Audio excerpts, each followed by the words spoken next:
Hey there. Tonight we're stepping away from glass towers and concrete walls into a world where stone rose from hillsides like ancient guardians. Not the fairy tale castles of storybooks, but the cold, brutal fortresses that shaped 1,000 years of history. Where 1066 marked not just conquest, but the beginning of an architectural revolution that would scatter stone sentinels across entire continents. You won't find Disney magic here, or romantic turrets wrapped in ivy.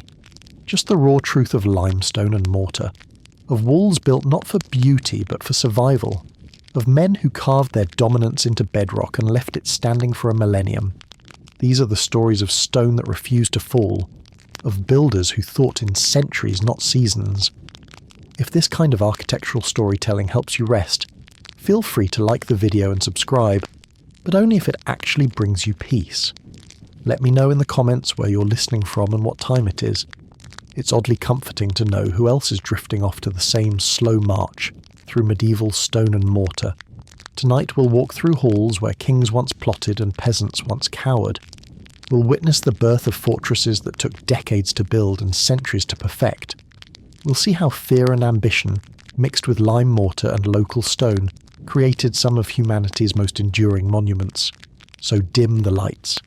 Let your imagination carry you back 9 centuries, when the sound of chisels on stone echoed across Europe. Settle in, and let's begin with the birth of the medieval castle. Not just one, but the entire dynasty of stone that changed warfare forever. You find yourself in the year 1066, standing on English soil still muddy with the blood of Hastings. The Saxon kingdom has fallen in a single October day, but conquest, you quickly learn, is only the beginning. William of Normandy, now William the Conqueror, surveys a land that stretches endlessly before him, filled with people who speak a different tongue and harbour deep resentment in their hearts. You see him in those first months after victory, a man of medium height but enormous presence, his dark eyes calculating as he studies maps drawn on stretched parchment. The Viking raids that once terrorised these shores have finally ended after 3 centuries of terror, but a new kind of warfare begins now. Not the clash of armies on open fields, but the slow, methodical subjugation of an entire people through stone and mortar.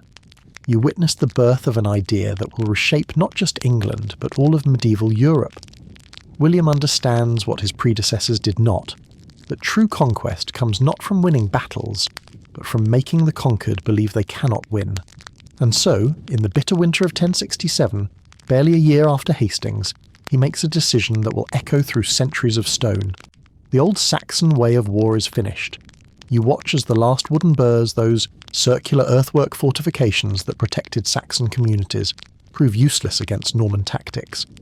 These temporary refuges, built to shelter villages during Viking raids, cannot stand against an occupying army that plans to stay forever. The Normans need something permanent, something that whispers of eternal dominance even in silence. You learn that William's vision extends far beyond personal ambition. He sees a land divided into parcels, each controlled by a Norman lord, each lord bound to him by sacred oath. But oaths, he knows, are only as strong as the fear that enforces them. A man might break his word in private, but he cannot argue with a stone tower that watches his every move from the hilltop above his village. You watch Richard de Clare, one of William's most trusted companions, ride out from the makeshift royal court in London in the spring of 1067. His mission is simple in concept, revolutionary in execution: to select sites across the conquered kingdom where stone will rise. Not temporary camps, not wooden stockades, but permanent fortresses that will stand until the world ends. The challenge seems impossible. You witness the crude reality of 11th century logistics as Norman surveyors struggle to map a hostile land. Every hilltop must be evaluated not just for defensive advantage, but for access to water, to roads, to quarries. Every site must be close enough to existing settlements to dominate them, yet far enough from forests where Saxon rebels might launch surprise attacks. You see the fundamental problem that haunts every Norman lord. How do you build a castle when the very people you need to build it would rather see you dead? The skilled Saxon carpenters and thatchers know only wood and wattle. The stonemasons are few, scattered and suspicious. Most have never attempted anything larger than a village church. Now they are asked to create fortifications that dwarf anything in their experience. The Normans face a mason shortage so severe it threatens the entire conquest. You watch as William dispatches urgent messages across the Channel, summoning craftsmen from Normandy, from Anjou, from as far as the German lands. These master builders arrive with their precious tools and jealously guarded techniques, speaking Norman French in a land of Saxon English, creating another layer of division between conqueror and conquered. You witness the enormous cost calculations that keep William's scribes working by candlelight. A single castle requires thousands of tons of dressed stone. Each ton must be quarried, shaped, and transported by ox cart over roads that are barely more than mud tracks. The expense of building just one major fortress could fund a small army for a year, yet William knows he must build dozens or lose everything he has won. The psychological aspect of this stone conquest becomes clear as you observe the Saxon reaction to the first foundations being laid. You see the fear in villagers, eyes as Norman soldiers march them to witness the groundbreaking ceremonies. These are not just buildings being constructed, but symbols of a new order carved in limestone and held together with lime mortar. You watch the evolution from temporary to permanent fortification unfold across the English landscape in the 1070s. The first Norman castles are crude affairs, wooden towers perched atop artificial mounds of earth, surrounded by wooden palisades. These Motte Bailey castles can be built quickly with local labour and materials, but they rot, they burn, and they inspire neither fear nor respect after the first few years. The transition to stone marks a fundamental shift in medieval warfare and politics. You witness William's strategic genius as he realises that a stone castle serves three purposes simultaneously. It protects his garrison, it intimidates the local population, and it announces to all who see it that Norman rule is not a temporary occupation, but a permanent transformation. You see the feudal system crystallising around these castle-building projects. Each Norman lord who receives land also receives the obligation to build its defence. The cost is staggering, but the alternative is unthinkable. A lord without a castle is merely a visitor in his own domain. A lord with a strong castle becomes a force that must be negotiated with, not simply commanded. The indigenous Saxon resistance to these stone symbols of occupation takes many forms. You witness subtle sabotage, lime that mysteriously loses its binding strength, stone that develops cracks after it seemed perfectly sound, foundations that somehow shift in the night. The Saxons cannot prevent the building, but they can make it more difficult, more expensive, more frustrating. You observe how the psychological warfare cuts both ways. While castles intimidate the Saxon population, they also reveal Norman insecurity. A truly confident conqueror would not need to surround himself with 30-foot thick walls. The very massiveness of these fortifications whispers of the builders' fear that their conquest might not be as complete as they claim. As the decade of the 1070s progresses, you watch the castle-building program accelerate beyond anything Europe has ever seen. From the Tower of London, begun in 1078 on the Thames to remind Londoners of their new masters, to the great fortresses rising in Wales and the northern borders, stone is reshaping the English landscape. Each castle represents not just military engineering, but a declaration that the Norman conquest is complete and irreversible. You witness the birth of a new profession, the castle constable. These men are neither fully soldiers nor fully administrators, but something between. They must understand logistics and warfare, diplomacy and construction. They become the human embodiment of Norman authority, living symbols of the new order built into the walls they command. The scale of this transformation becomes clear as you stand on any English hilltop in 1080 and count the stone towers rising on the horizon. What began as William's personal vision has become a systematic colonisation in stone. The old Saxon England of wooden halls and earthwork forts is disappearing, replaced by a Norman England of limestone keeps and crenellated walls. You see how the castle revolution changes the very nature of political power. Before the conquest, strength came from personal loyalty and the ability to gather warriors for seasonal campaigns. Now strength comes from controlling strategic stone fortresses that can hold territory permanently. The man who holds the castle holds the land, regardless of bloodline or ancient custom. And so, as the 1070s give way to the 1080s, you witness the completion of the first phase of medieval castle evolution. The vision has taken shape, the sites have been chosen, the foundations have been laid. The Norman lords have committed themselves to a future written in stone. What remains is the actual building, the the planning, the design, the engineering challenges that will transform these ambitious dreams into the enduring realities that will define medieval Europe for the next 4 centuries. The age of the wooden fort is ending. The age of the stone castle is about to begin in earnest. You witness the transformation of vision into reality as the year 1075 dawns cold and grey across the English countryside. The conquest is no longer a fresh wound, but the building has only just begun. You find yourself in a draughty wooden hall, watching as Master Gundulf, a Norman monk skilled in both prayer and stone, spreads parchment across a rough oak table. The candlelight flickers across his drawings, and you see the birth of something that has never existed before in England. The systematic design of stone fortification. You watch Gundulf's weathered hands trace lines with a bone stylus, marking measurements in Roman numerals along the margins. This is the planning for the White Tower of London, begun in 1078, and you witness how every decision carries the weight of permanence. The walls he draws are not mere barriers, but statements written in limestone that will endure for centuries. Each line represents tons of stone, months of labour, and a vision of Norman power that must never appear weak or temporary. You see the fundamental challenge that faces every Norman lord as they plan their castles: how to balance strength with cost, intimidation with practicality. The architectural style they choose is Norman Romanesque, brought from the continental lands they know, but adapted for the harsher realities of governing a hostile population. You witness the birth of the characteristically thick walls, some measuring 12 feet through, not because the builders lack skill, but because they understand that psychological impact matters as much as physical strength. You observe Master Gundulf as he explains to William's architects why the windows must remain small, barely more than slits in the massive walls. Each opening is a potential weakness, he tells them, his voice echoing in the cold hall. But you understand that the true reason goes deeper than military necessity. These narrow windows create an atmosphere of enclosed power, of secrets held within stone, of lords who watch out but cannot be easily watched in return. You witness the careful consideration of every architectural element as the plans take shape. The round arches that will support doorways and windows are not chosen for beauty, but for strength and simplicity. You watch as Gundulf demonstrates with 2 curved pieces of wood how a round arch distributes weight more evenly than the pointed arches used in other lands. Every Norman lord who plans a castle in these early years learns this lesson. Decoration is luxury, but structural integrity is survival. You see the evolution of defensive thinking as the plans develop through the late 1070s.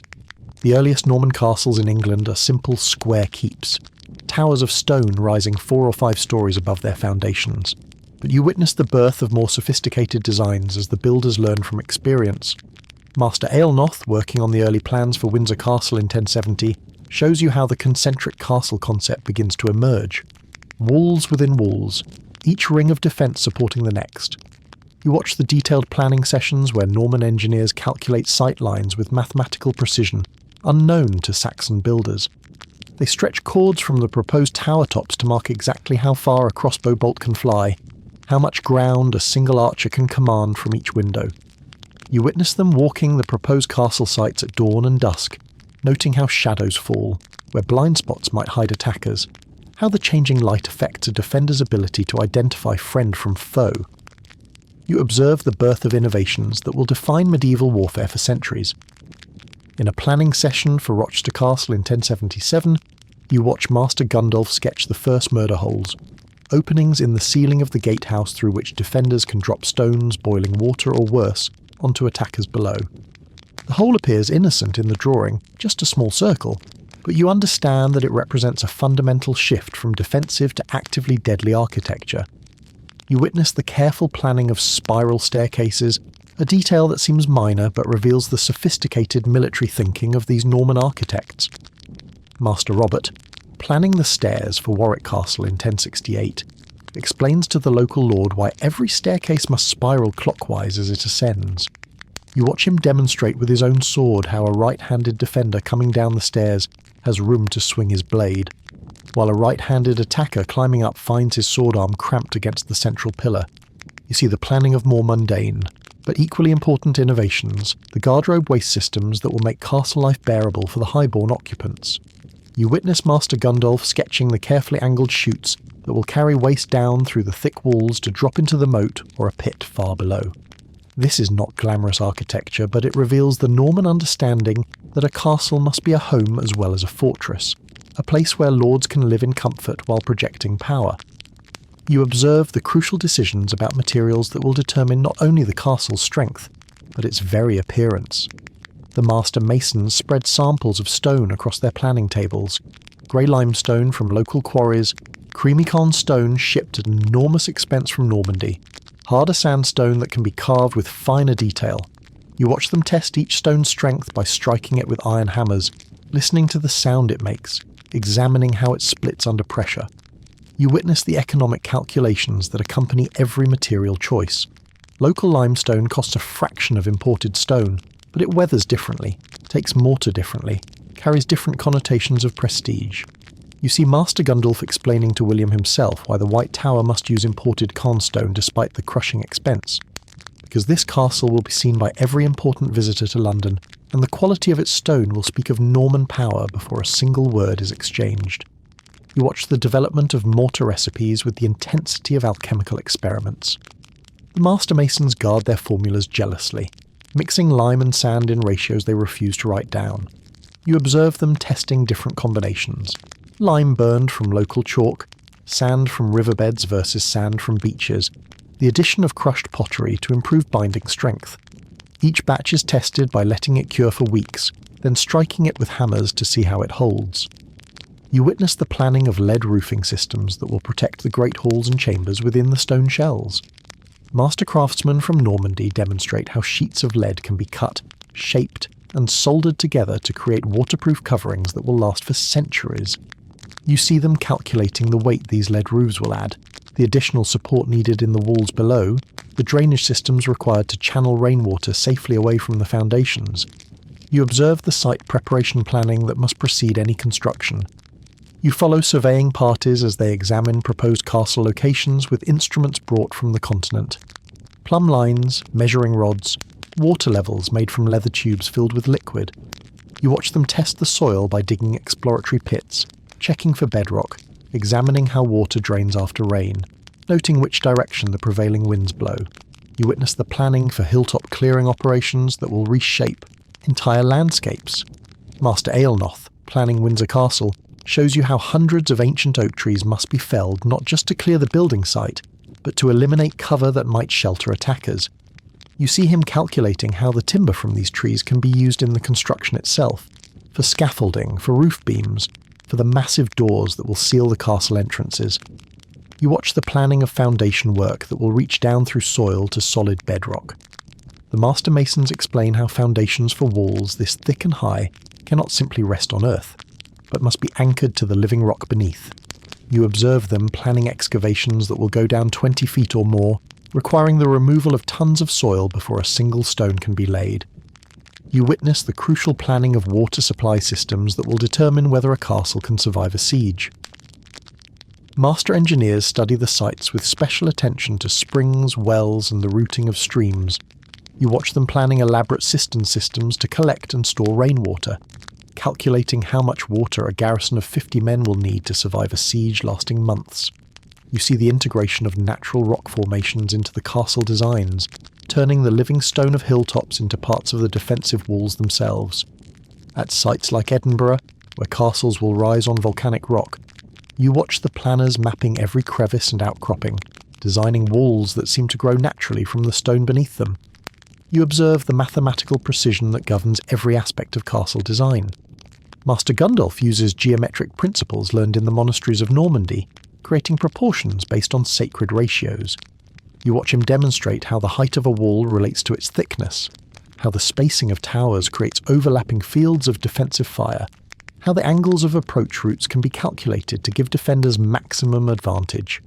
You witness planning sessions that stretch deep into winter nights, lit by expensive candles, attended by lords who understand that their lives may depend on these decisions. The planners consider not just military necessity, but political symbolism, economic efficiency, and the harsh realities of managing construction projects in a hostile land. Every detail, from the width of doorways to the pitch of roofs, carries implications that will resonate for generations.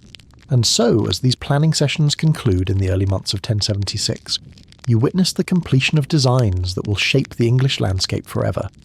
The vision has become blueprint, the dream has become specification. The master masons roll up their parchments, pack their instruments, and prepare to transform their careful calculations into enduring stone. The age of planning is ending, the age of building is about to begin.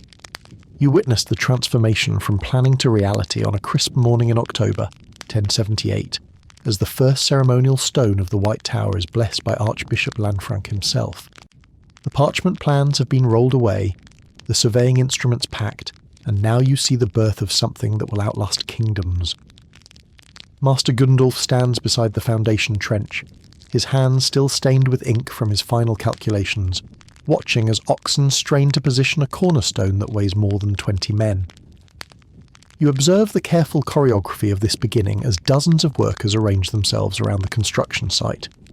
This is no random gathering, but a precisely organised hierarchy that will govern every aspect of the building process. At the centre stands Master Gundulf, the master mason whose authority over this project is absolute. Around him, you see the ranked faces of journeymen masons, each responsible for training apprentices, each guardian of techniques learned through years of trial and error. You watch the seasonal rhythm establish itself as construction truly begins in the spring of 1079. The workers arrive with the lengthening days, many having spent the winter months in other trades or other lands. Some are locals, Saxon peasants grateful for steady wages. Others are specialists who follow the great building projects across Europe, stone carvers from Normandy, mortar makers from the Rhineland, lifting specialists who understand the secrets of moving massive weights with primitive machines. You witness the daily routine that will govern this construction site for the next 9 years. As dawn breaks grey and cold over the Thames, you see the first workers arriving at the stone yard. The apprentices come earliest, their breath steaming in the morning air as they prepare the tools, sharpen chisels and mix the first batches of mortar. You watch them kindle fires under the lime kilns, feeding them carefully measured amounts of wood to maintain the precise heat needed to burn limestone into quicklime. You observe Master Gundulf as he inspects each day's work, his experienced eye catching flaws that lesser men would miss. A joint not quite flush, mortar mixed too thin, a stone placed with its grain running the wrong direction. His corrections are swift and final. You see him demonstrate the proper technique to a young apprentice, his scarred hands moving with the precision of decades. Every mistake caught now prevents a weakness that could bring down walls in years to come. You witness the arrival of the first great stones from the Caen quarries in the summer of 1079. The barges pole slowly up the Thames, heavy with their precious cargo, each stone marked with symbols that identify its intended position in the rising walls. You watch the unloading process. Dozens of men with levers and ropes, guided by the master's precise instructions, moving blocks that could crush a man if mishandled. You see the development of the Lewis lifting system that makes this massive construction possible. Master. Gundulf demonstrates how iron wedges, inserted into specially cut holes in the stone, can distribute the weight evenly enough for ropes and pulleys to lift blocks that would be impossible to move by hand. You watch apprentices learning to cut these Lewis holes with mathematical precision, understanding that a mistake here could mean a dropped stone and possibly a death. You observe the construction of wooden scaffolding that climbs the walls like a wooden forest. Master carpenters work alongside the masons, creating platforms and walkways that must support not only workers, but tons of stone and mortar. You witness the careful engineering of these temporary structures, braced and cross-braced to prevent catastrophic collapse. The scaffolding itself becomes a work of art, a testament to the builder's skill in wood as well as stone. You watch the daily stone-cutting work that transforms rough quarry blocks into precision building elements. You see the master cutters marking each stone with templates made from thin boards, then following these patterns with chisels that ring against the stone in steady rhythm. The sound echoes across the construction site. Tap, tap, tap, tap, tap, tap. A percussion that will continue for years as the walls slowly rise. You witness the mortar-making process that provides the binding agent for all this stone. The lime burners tend their kilns with the dedication of priests, maintaining temperatures that will transform chalk into quicklime. You watch them slaking this quicklime with carefully measured water, creating a violent chemical reaction that heats the mixture to scalding temperatures. The resulting lime putty is aged for months before being combined with sand and water to create the mortar that will hold the White Tower together for nearly 1,000 years. You observe the guild system in action as master masons jealously guard their most precious techniques. You see them meeting in their temporary lodge at the end of each day, discussing problems, sharing solutions, but always maintaining the secrets that protect their livelihoods. The apprentices are excluded from these meetings, permitted to watch and learn only what their masters choose to reveal. Knowledge is power, and power is carefully controlled. You witness the travelling master mason phenomenon as specialists arrive from across Europe to work on England's most prestigious building project. Master Rahir from Normandy brings expertise in carved decoration. Master Odo from the German lands understands the mathematics of arch construction. Each brings techniques unknown to the others, and you watch them negotiate carefully, sharing knowledge only in exchange for knowledge, maintaining the delicate balance of professional cooperation and competition. You see the integration of local workers into this international construction project. Saxon labourers learn to quarry and move stone under Norman supervision.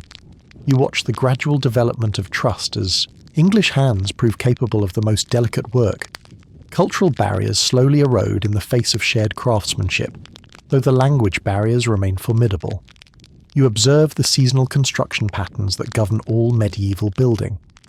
As winter approaches in 1079, you witness the careful preparation for months of limited work.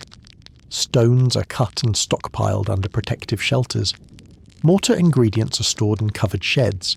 The walls are covered with straw and hides to protect the fresh mortar from frost damage that could undo months of work.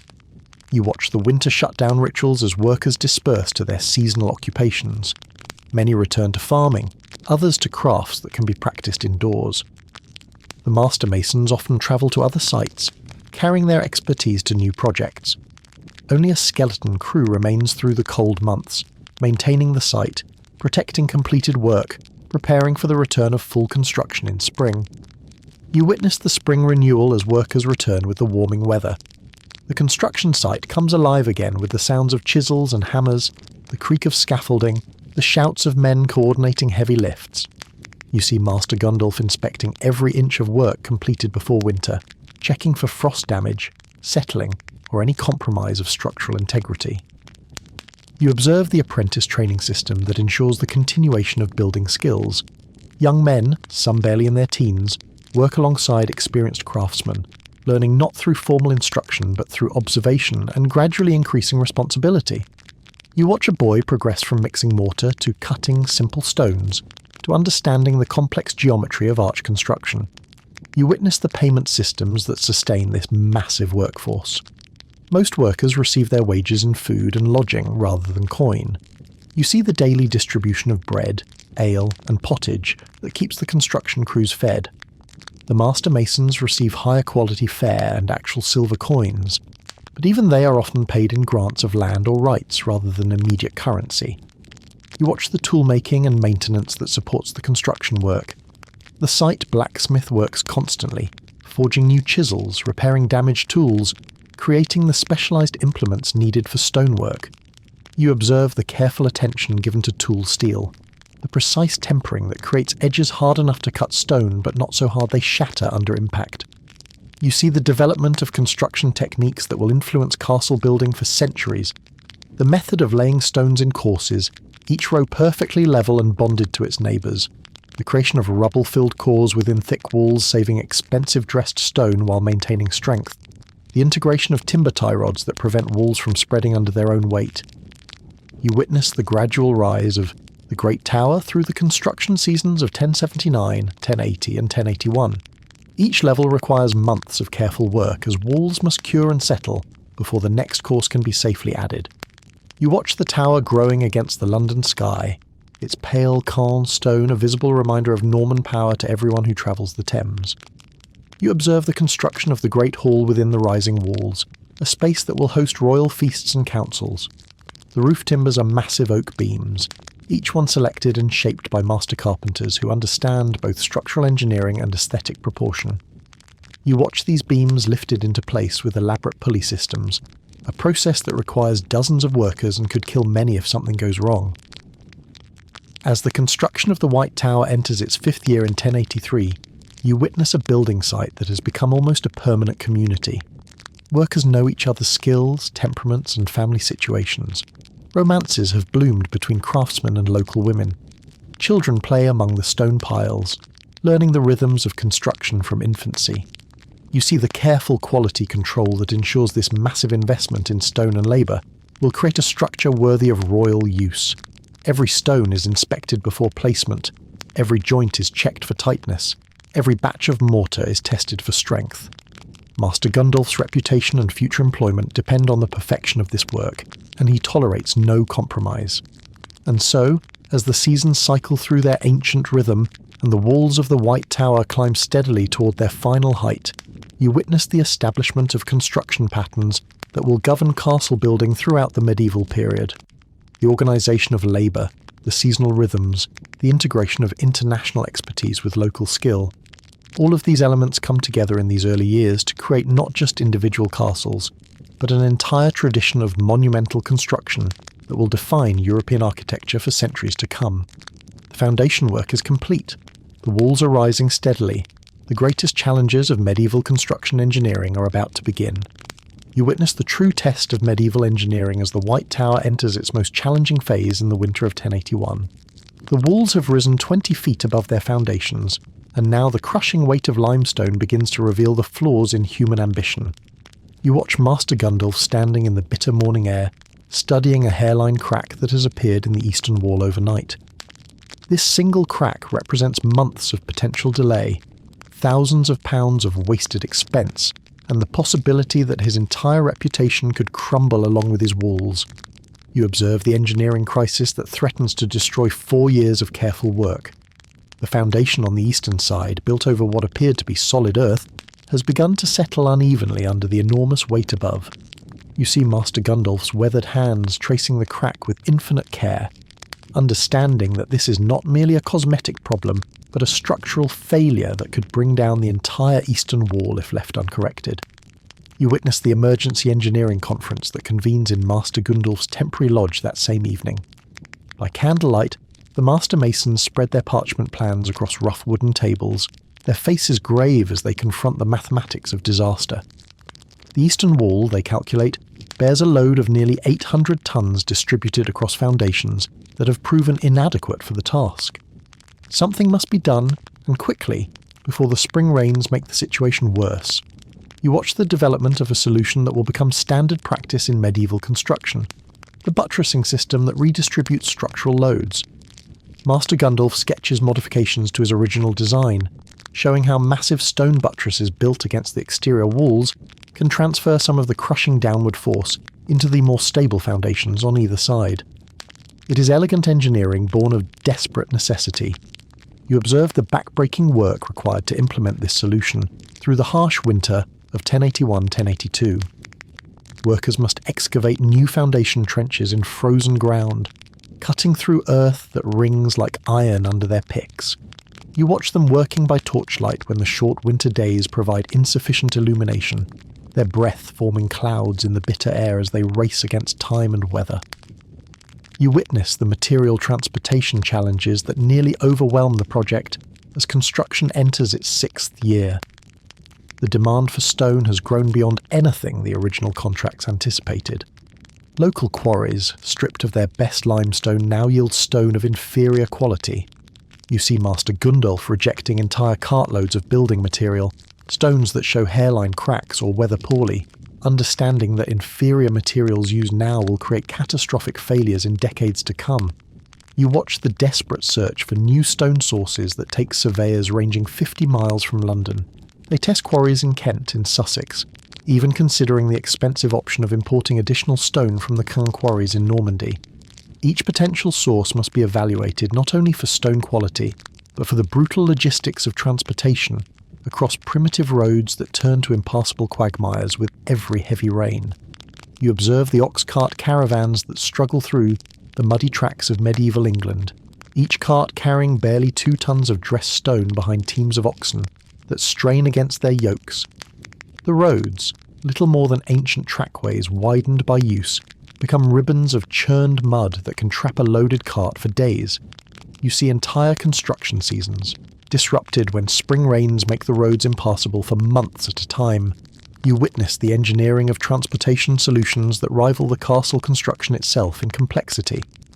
Master engineers design corduroy roads, logs laid side by side across the worst muddy sections, creating temporary surfaces that can support the weight of loaded stone carts.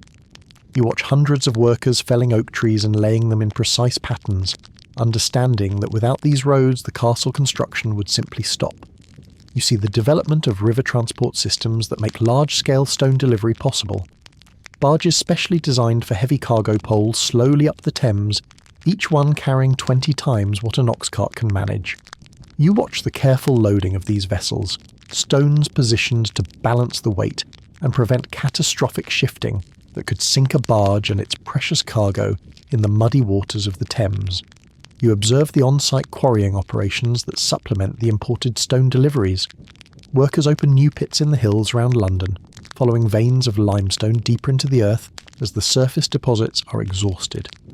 You witness the dangerous work of these quarrymen, using fire-setting techniques to crack the living rock, then splitting the heated stone with water and wedges. You watch the timber procurement operations that range across the royal forests of southern England. The castle requires massive oak beams for floor supports, roof structures, and scaffolding, each beam selected for specific structural properties. You see the royal foresters marking trees with the king's seal, designating ancient oaks that will be felled to serve the construction.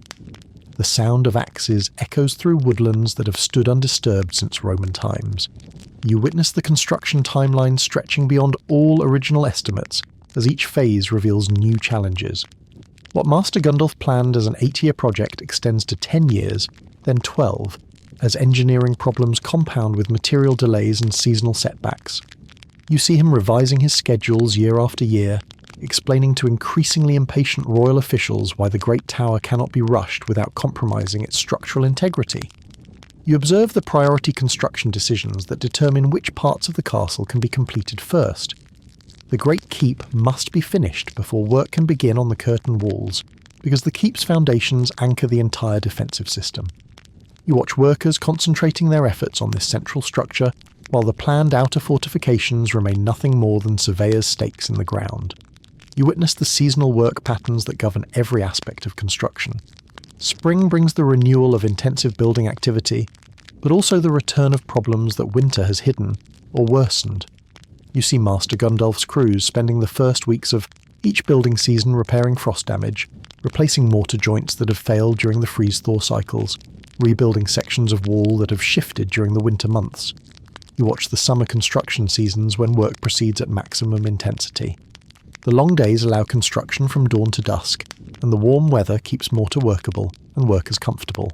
You observe the carefully choreographed ballet of dozens of craftsmen, each performing specialized tasks that must be coordinated with split-second timing to maintain the steady rhythm of wall building. You witness the autumn preparations that determine whether each year's work will survive the coming winter. Walls must be topped with temporary wooden shelters to protect fresh mortar from rain and snow. Stone stockpiles must be covered and secured.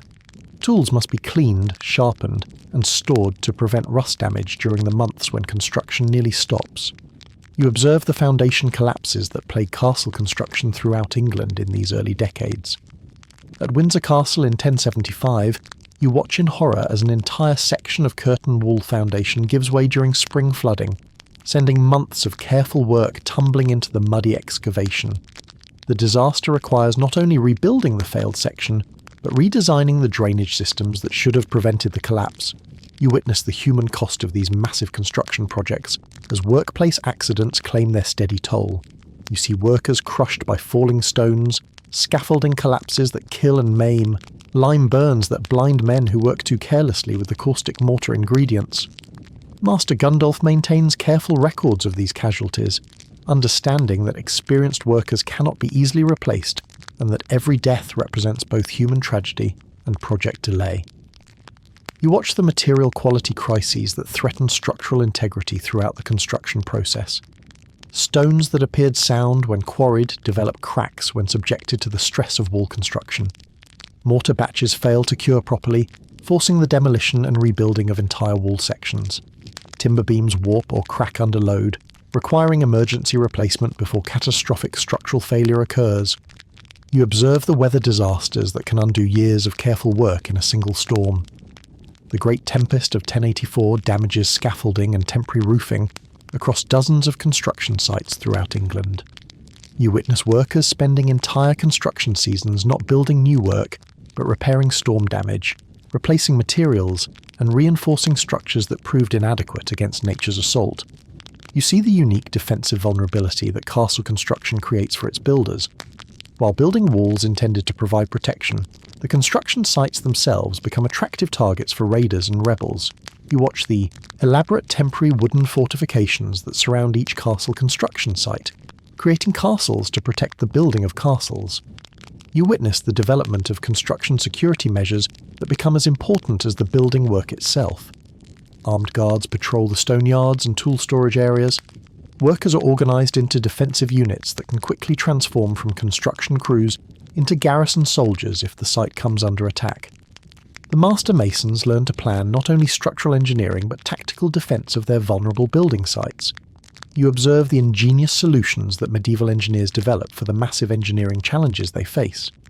When the Great Hall of the White Tower requires roof beams spanning 40 feet without intermediate support, Master Gundulf designs an innovative truss system that distributes the load across multiple smaller timbers. You watch the careful assembly of this wooden framework, understanding that a failure here would bring down not just the roof, but potentially the walls that support it.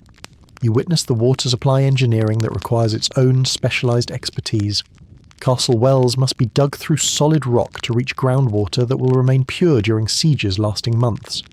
You see the dangerous work of well diggers descending into narrow shafts by rope and ladder, excavating by candlelight in spaces so confined that cave-ins could trap and kill workers before rescue is possible. You watch the construction of elaborate cistern systems designed to collect and store rainwater as backup to well water. These underground chambers, carved from living rock and lined with waterproof mortar, represent engineering challenges that rival the visible castle walls in complexity and importance. As the White Tower finally nears completion in 1087, after 9 years of construction, you witness the culmination of medieval engineering at its most ambitious. The massive structure rises 90 feet above its foundations, its walls 12 feet thick at the base, its interior spaces designed to accommodate royal courts and military garrisons with equal effectiveness. You see the final engineering challenges as Master Gundulf's crews install the great timber roof structures that will protect the interior spaces from England's harsh weather. The roof beams, some weighing several tons each, must be lifted to the top of the tower using elaborate pulley systems and positioned with mathematical precision to distribute their weight safely across the supporting walls. You witness the completion of the water systems, drainage networks, and waste disposal systems that will make the castle habitable for its intended occupants. These less glamorous aspects of castle engineering require the same precision and skill as the visible walls, but receive little recognition despite their critical importance to the castle's function. And so, as the major construction phase of England's first great stone castle draws to its close, you witness the birth of engineering traditions that will govern castle construction throughout the medieval period. The techniques developed through trial and error, the solutions born of desperate necessity, the organisational methods that coordinate hundreds of workers across decades of construction, all of these innovations spread from the White Tower to influence castle building across Europe. The greatest engineering challenges have been met and mastered. The structure is ready for its final phases of completion and occupancy. You witness the moment of transformation on a crisp September morning in 1087, when Master Gundulf places the final carved stone into position atop the White Tower's Great Hall. 9 years of construction, countless setbacks and immeasurable human effort culminate in this single block of Caen limestone, no different from thousands of others except for its symbolic significance. You watch as the master mason steps back from his completed work, his weathered hands trembling slightly as he realises that his greatest achievement now stands complete against the London sky. You observe the careful inspection that precedes any declaration of completion. Master Gundulf walks every corridor, examines every joint, tests every door and shutter. You see him running his experienced fingers along mortar joints, checking for any sign of settlement or weakness that might compromise the structure's integrity. This is not mere perfectionism, but the recognition that once this castle is declared complete and occupied, any structural failure will reflect on his reputation for generations. You witness the religious ceremonies that transform a construction site into a consecrated fortress. Archbishop Lanfranc himself arrives from Canterbury in late September 1087, accompanied by a retinue of priests and clerks who will perform the elaborate blessing rituals. You watch as holy water is sprinkled in every room, every corridor, every defensive position, sanctifying the castle for its intended purpose of protecting Christian England from its enemies. You see the symbolic key presentation that marks the official transfer of the completed castle from its builders to its first constable. Geoffrey de Mandeville, appointed by William himself as the White Tower's first keeper, receives an enormous iron key from Master Gundulf's hands. The key, weighing nearly 5 pounds and decorated with intricate Norman metalwork, represents not just access to the castle, but authority over one of England's most important strategic positions. You observe the installation of the great oak doors that will seal the castle's entrances. These massive portals, each weighing more than a ton, are hung on hinges forged by the finest metalworkers in the kingdom. You watch as teams of workers test the doors' operation, ensuring that they can be opened and closed smoothly even under the stress of siege conditions. The sound of these doors closing for the first time echoes through the stone chambers like thunder, a sound that will become familiar to generations of inhabitants. You witness the arrival of the castle's first garrison in early October 1087. 24 Norman soldiers, hand-picked for their loyalty and experience, march through the completed gates with their equipment and personal belongings. You see them exploring their new home with a mixture of awe and professional assessment, understanding that they will live within these walls for years, perhaps decades, defending the king's authority in the heart of his conquered capital. You watch the establishment of the first household routines as servants and craftsmen take up residence within the castle walls. The head cook examines the great kitchen with its massive fireplaces and stone-lined ovens. The steward inspects the storage chambers and counts the iron-bound chest that will hold the castle's supplies. The chaplain arranges his vestments and sacred vessels in the small chapel, where daily prayers will sanctify the castle's military purpose. You observe the first feast held in the Great Hall on the evening of October 15th, 1087. Torches blaze in iron sconces along the walls, their flickering light dancing across the carved stonework. You see Geoffrey de Mandeville presiding from the high table, surrounded by his officers and honoured guests, while servants carry platters of roasted meat and ewers of wine through the hall. The sound of conversation and laughter echoes off the stone walls, bringing human warmth to spaces that have known only the sounds of construction for 9 long years. You witness the symbolic submission ceremony that demonstrates the castle's political purpose to the local population. Representatives from London's guilds and neighbourhoods are summoned to the castle courtyard, where they must formally acknowledge Geoffrey de Mandeville's authority as the king's representative. You see them kneeling on the stone pavement, their heads bowed as they recite oaths of loyalty that bind them to the Norman order the castle represents. You watch the economic transformation that castle completion brings to the surrounding area. The temporary village that housed construction workers is dismantled, but a new permanent settlement begins to grow around the castle's walls. Merchants establish shops to supply the garrison's needs. Craftsmen set up workshops to maintain the castle's equipment and buildings. You observe the birth of the economic ecosystem that will support castle life for centuries to come. You see the castle's first military exercises as the garrison practices the defensive procedures they may someday need to implement in earnest. You watch soldiers learning the sight lines from each arrow slit, testing the range of crossbows from the battlements, rehearsing the coordinated movements needed to repel attackers from the walls. The castle begins to function as the weapon of, or it was designed to be. You observe the arrival of the castle's first noble visitors in November 1087. Bishop Odo of Bayeux, William's half-brother, comes to inspect this symbol of Norman power. You witness the elaborate ceremonies of reception, the garrison arranged in perfect formation, banners displayed from every tower, the great hall prepared for formal dining. The castle proves that it can serve not only as fortress but as palace, impressing visitors with displays of power and wealth. You watch the establishment of daily rhythms that will govern castle life for generations. The chapel bell rings for morning prayers at dawn, calling the household to worship before the day's duties begin. You see the servants beginning their endless rounds of cleaning, cooking and maintenance. The guards change shifts with military precision. The steward makes his daily rounds, checking supplies, settling disputes, ensuring that every aspect of castle administration functions smoothly.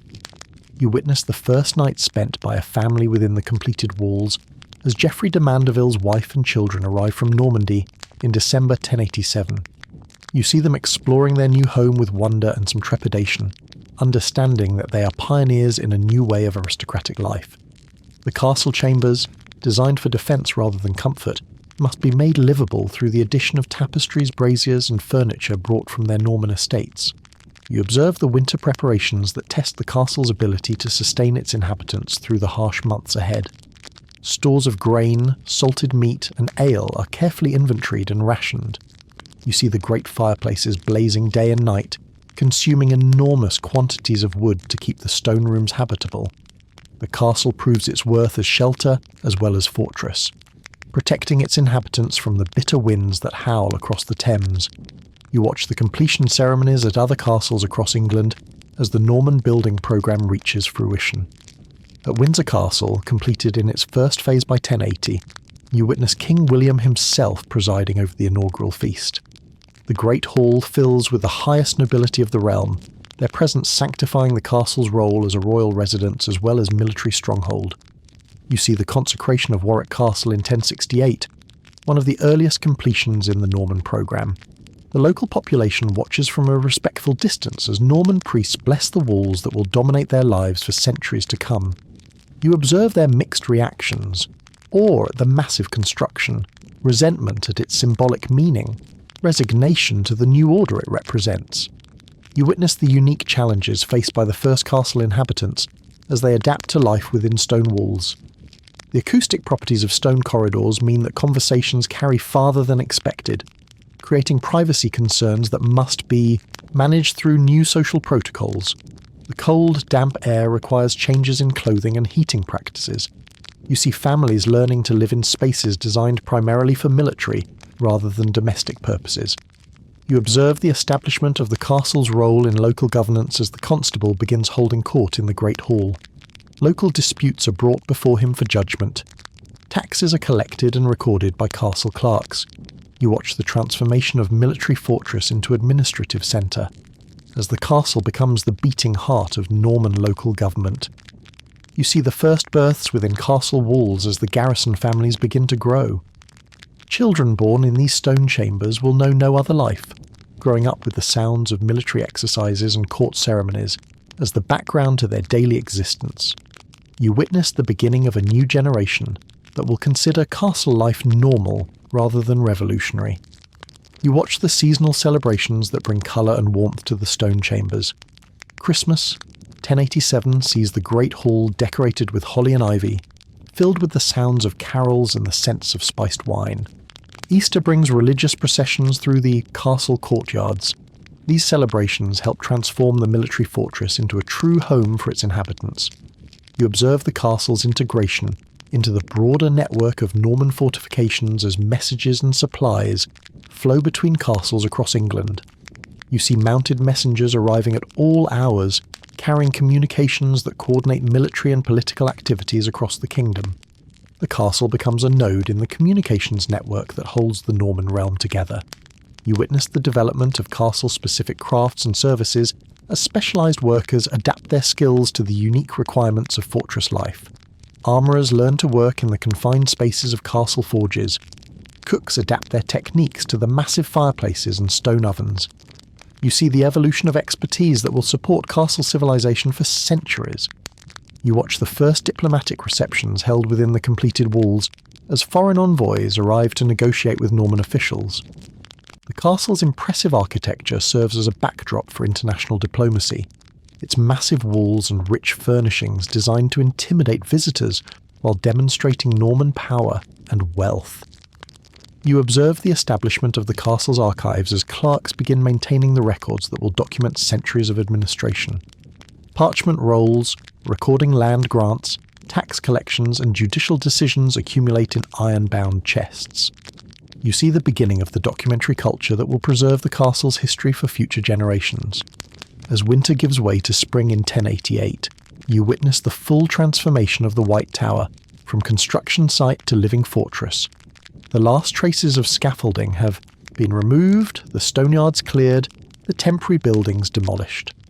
What remains is a monument to Norman engineering and determination, a structure that will dominate the London skyline for nearly 1,000 years.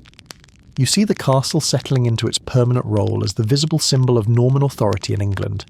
Its completed walls cast shadows over the city below, reminding all who see them that the conquest is complete and irreversible. The age of construction has ended. The golden age of castle life is about to begin. You witness the flowering of castle civilization as the 13th century dawns bright and prosperous across the English countryside. The age of desperate construction has given way to an era of settled prosperity, where stone walls no longer represent merely survival, but the full expression of medieval culture at its most refined. You find yourself standing in the great hall of Warwick Castle on a crisp morning in 1220, watching sunlight stream through tall windows that would have been unthinkable in the fortress architecture of William's time. You observe the transformation of the medieval castle from military necessity into the beating heart of a sophisticated civilization. The same walls that once echoed only with the sounds of construction now resonate with music, laughter, and the complex rhythms of a self-contained world. You see how the castle has evolved into something unprecedented in human history. A community that combines military strength with artistic refinement, feudal authority with cultural achievement. You witness the daily rhythms that govern this golden age of castle life as dawn breaks over the battlements. The chapel bell calls the household to morning prayers, its bronze voice carrying across courtyards where dew still glistens on stone.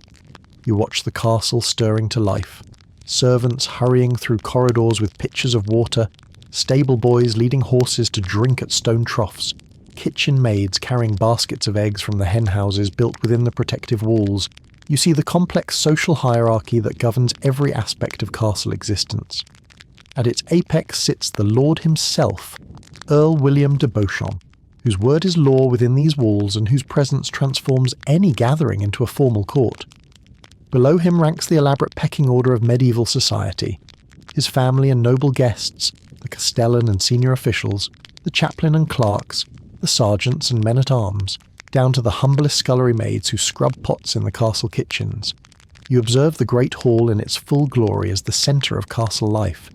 The massive chamber, its timber roof soaring 40 feet above the stone floor, serves simultaneously as dining hall, courtroom, reception chamber and entertainment venue. You watch the careful preparation for the midday meal, servants spreading fresh rushes on the floor, setting up trestle tables, arranging benches according to strict protocols of precedence that reflect the exact social standing of every person who will dine here. You witness the elaborate ceremony of a formal feast as it unfolds on a feast day in honour of St. George in April 1225. You see the procession of dishes carried from the kitchens, roasted peacocks with their feathers restored, gilded subtleties shaped like castles and ships, wine flowing from silver ewers into goblets of precious metal. The hall fills with the sounds of conversation in Norman French, the music of minstrels and the gentle roar of well-fed contentment. You watch the private chapel services that sanctify daily life within the castle walls. The small stone chamber, its walls decorated with painted saints and biblical scenes, becomes a sanctuary where the brutal realities of medieval warfare give way to contemplation of eternal mysteries. You observe Earl William and his family kneeling on embroidered cushions while the chaplain celebrates Mass, the Latin words echoing off stone walls that have witnessed both prayer and bloodshed. You see the courtyard training yards where the next generation of knights learns the skills that justify their existence. Young men, some barely out of boyhood, practice with wooden swords under the watchful eyes of seasoned warriors. You hear the rhythmic clash of practice weapons, the shouted instructions of training masters, the occasional cry of pain when a blow lands harder than intended. This is education in its most practical form, the transmission of skills that mean the difference between life and death. You observe the kitchen complexes that feed this small city within walls. The great kitchen, with its enormous fireplaces and stone-lined ovens, operates with the precision of a military campaign. You watch the head cook directing his staff like a general commanding troops, pastry cooks shaping elaborate confections, roasting cooks turning spits over glowing coals, scullery maids washing endless streams of pottery and pewter in great stone sinks. You witness the seasonal court movements that bring variety to castle life as the lord's household travels between his various properties.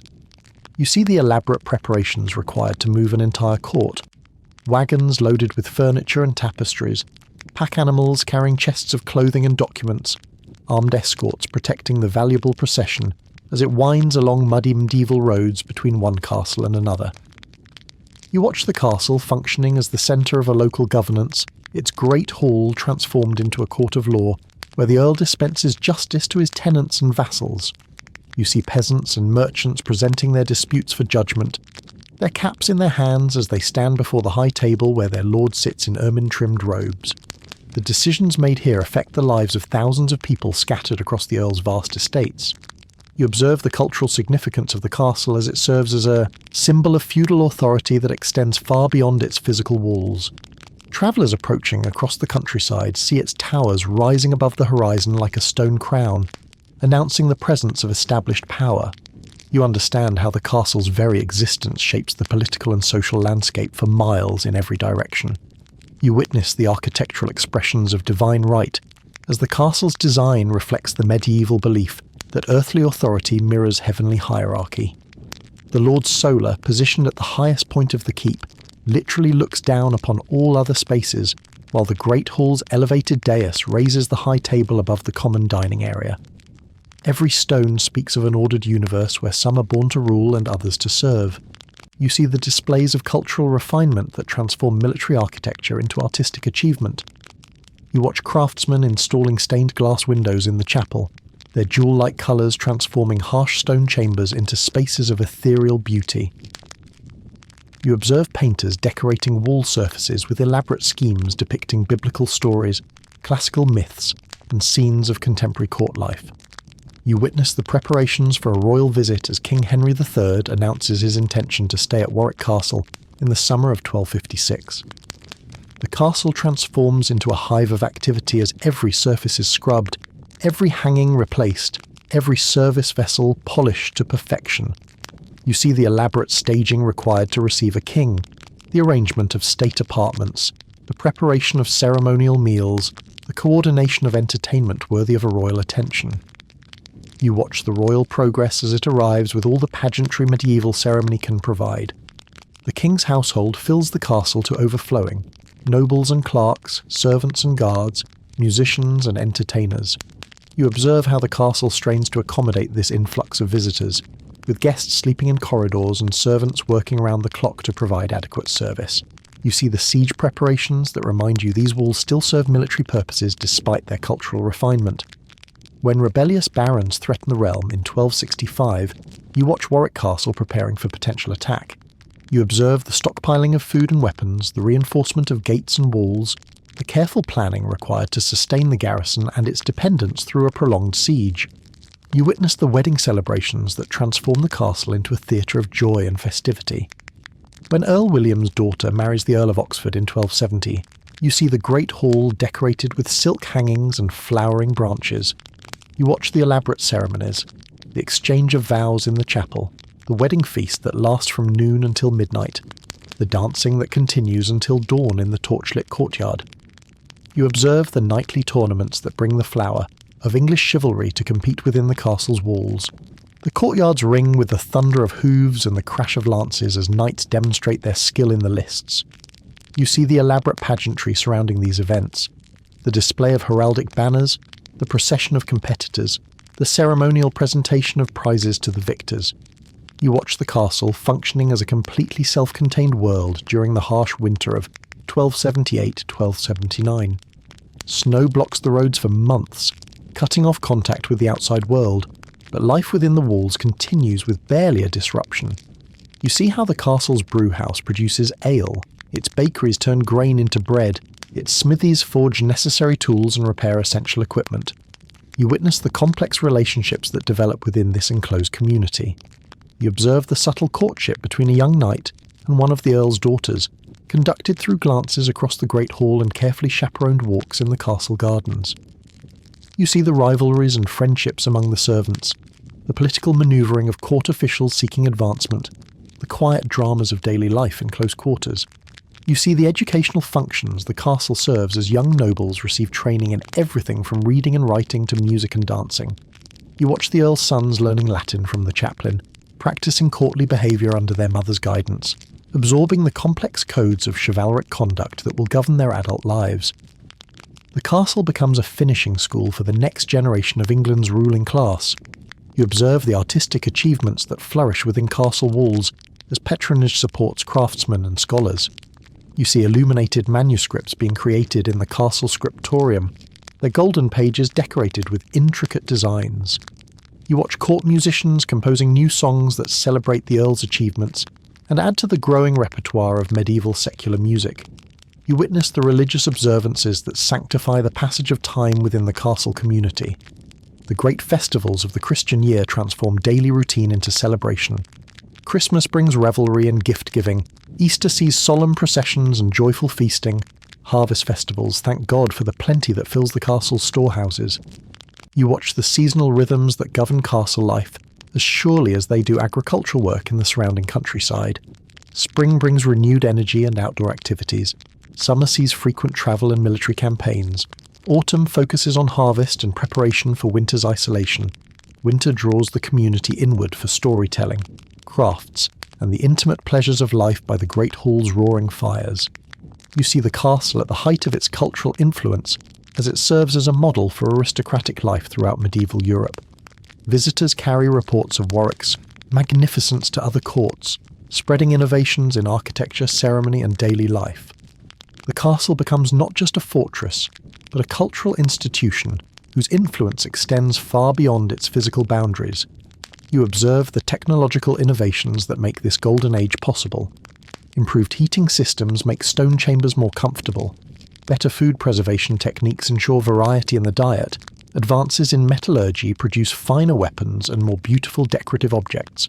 The castle benefits from and encourages the technological progress that characterises the High Middle Ages. As the 14th century dawns, you witness the castle civilization reaching its absolute zenith. The walls that began as crude defensive necessities have evolved into frameworks for a way of life that combines military prowess with cultural sophistication, feudal authority with artistic achievement, practical governance with transcendent ceremony.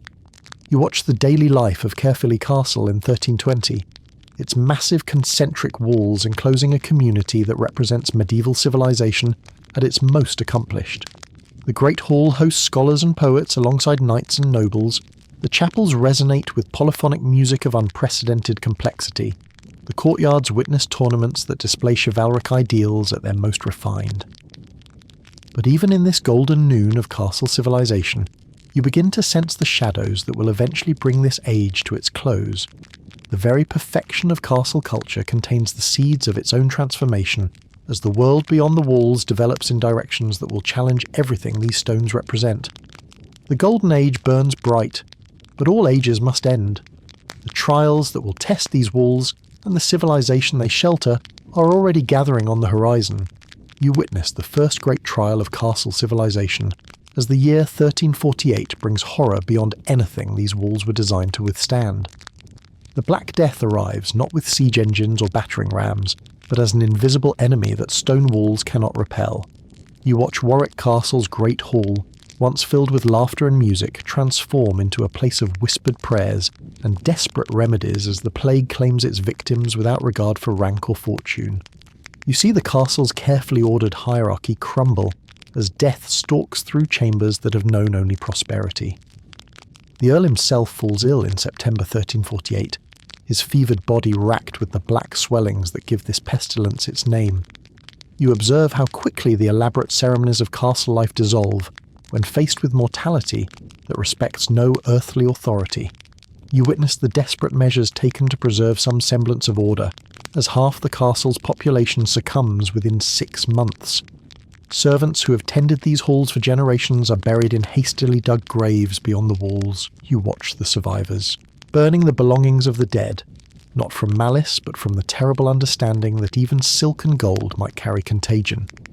You observe the castle's role as refuge transforming into a trap as the plague spreads through the enclosed community. The very walls that once provided security now prevent escape from the contaminated air within. You see families making the agonizing choice between staying within the familiar walls or fleeing to an uncertain fate in the plague-ravaged countryside. The years pass, and you witness how the great mortality changes castle life forever. By 1350, many castles stand half-empty, their reduced households rattling like dice in chambers built for larger communities. You see the beginning of economic decline as the plague decimates the peasant population that supports castle civilization through their labour and rents.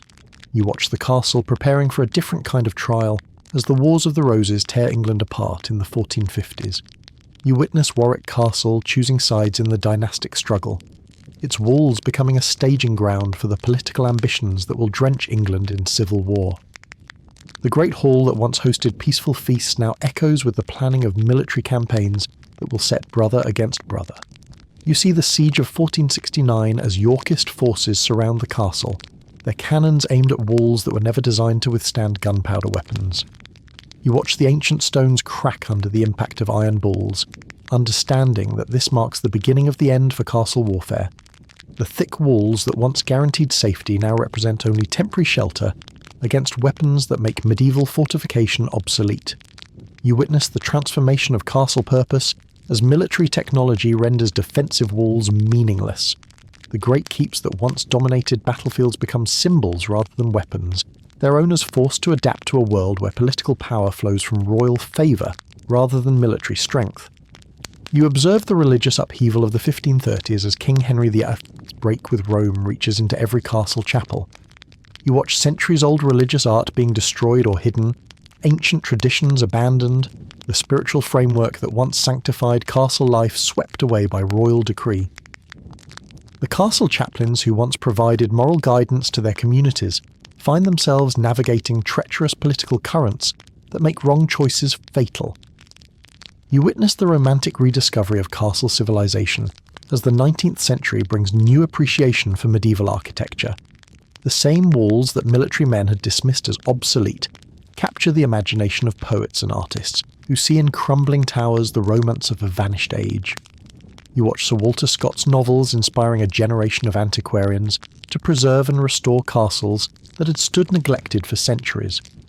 You see the great restoration projects of the Victorian era as wealthy families pour fortunes into rebuilding ancestral castles, according to romantic ideals rather than historical accuracy. You observe masons working once again in these ancient courtyards, but now their goal is beauty rather than defence, comfort rather than security. The sound of chisels on stone echoes once more through chambers that have been silent for generations. You witness the castles adapting to serve new purposes as the 20th century brings unprecedented challenges. During the Great War of 1914-1918, you watch ancient walls sheltering wounded soldiers, their great halls transformed into hospitals, their courtyards filled with the vehicles of modern warfare. The castles that once projected military power now provide sanctuary for those broken by military service. You observe the careful preservation work that begins in earnest after the Second World War. Teams of architects and historians study every stone, every timber, every fragment of medieval life that survives within these walls. You see the development of conservation techniques that can stabilize ancient masonry without destroying its historical authenticity. You watch the establishment of UNESCO World Heritage status for the greatest castle sites in 1986, recognizing their importance not just to Britain, but to all humanity. You witness the creation of conservation plans that will protect these monuments for future generations, understanding that they represent irreplaceable records of human achievement in stone. You see the development of heritage tourism as millions of visitors arrive each year to walk through chambers where medieval lords once held court. You observe the careful balance between preservation and access, as castle administrators work to share these spaces with the public while protecting them from the damage that crowds can cause. You witness the application of modern technology to castle conservation, as laser scanners create precise digital records of every architectural detail. You watch archaeologists using ground-penetrating radar to map buried foundations, understanding the full extent of medieval construction that lies hidden beneath grass and gardens. You observe the castle serving new educational purposes as schools bring children to experience medieval history firsthand. You see young minds engaging with the past in ways that no textbook could provide, touching stones laid by medieval masons, walking through doorways that have witnessed centuries of human drama. You watch the ongoing maintenance that keeps these ancient structures viable for modern use. Stone conservators work with medieval techniques and modern materials to repair walls damaged by centuries of weather. You see craftsmen learning skills that were nearly lost, ensuring that traditional building methods survive alongside the castles themselves. You find yourself standing in the quiet courtyard as evening settles over the ancient walls. The tourists have departed, the restoration work has ceased for the day, and the castle returns to the timeless rhythm that has governed these stones for nearly 1,000 years. You hear only the whisper of wind through arrow slits, the distant call of birds nesting in the towers, the soft sound of your own footsteps on worn stone. You witness the gentle transformation as shadows lengthen across the courtyards, where so much human drama has unfolded. The same sunlight that once gleamed on Norman armour now bathes the walls in golden warmth, painting the limestone with colours that shift from honey to amber as the day fades toward peaceful night. You see how time has softened the harsh edges of military architecture, clothing the battlements with ivy, filling the mortar joints with tiny flowers that bloom in every season. Nature and human ambition have found their accommodation here, creating beauty from what was once purely functional, harmony from what was designed for conflict. You observe the enduring strength of these walls that have outlasted the kingdoms that built them, the armies that attacked them, the families that called them home. In their patient endurance, you find something profound about human achievement, about the desire to create something that will outlast our brief lives. You watch the last light fading from the great hall windows, imagining the countless meals shared here, the decisions made, the celebrations held, the sorrows comforted within these walls. Each stone holds memories of lives lived fully, of human beings who laughed and wept, hoped and feared, loved and lost within the shelter of ancient masonry. You witness the castle settling into peaceful night, its daily crowd of visitors replaced by the original inhabitants, the owls that nest in unused towers, the bats that hunt through courtyards, the mice that scurry through chambers where once great lords held court.